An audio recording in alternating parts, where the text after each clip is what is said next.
Il-bib tagħna dejjem miftuħ għas-sapport kontinwu lil ħaddiema tas-settur tas-saħħa.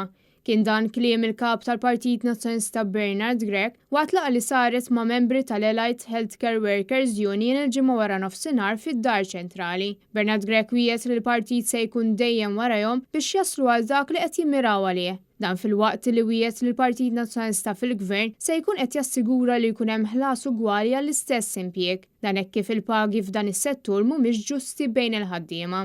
Il-kap tal-Partit Nazzjonista qal li jirrikonoxxi li l-ħaddiema kollha fil-qasam tas-saħħa huma indispensabbli għal pajjiżna u fit-taw ta' dan fakkar fil-proposta tal-Partit Nazzjonista dik li l-ħaddiema tas-saħħa jingħataw bonus bħala ringrazzjament għax-xogħol siewi li jagħmlu matul il-pandemija.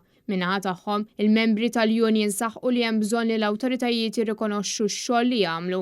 Dan fil-waqt li jkun assigurat li ħaddiema kollha jiġu rispettati għal kwalifiċi li għandhom. Huma saħħu li hemm il-bżonn li jitnaqqas il-prekarjat u biex isir dan, irid ikun assigurat li l-ħaddiema kollha jkollhom paga minima għolja. Preżenti għal din il-laqgħa kien hemm ukoll id-Deputat Nazzjonista Stephen Spiteri u l-kandidat għall-elezzjoni ġenerali Ivan Castillo.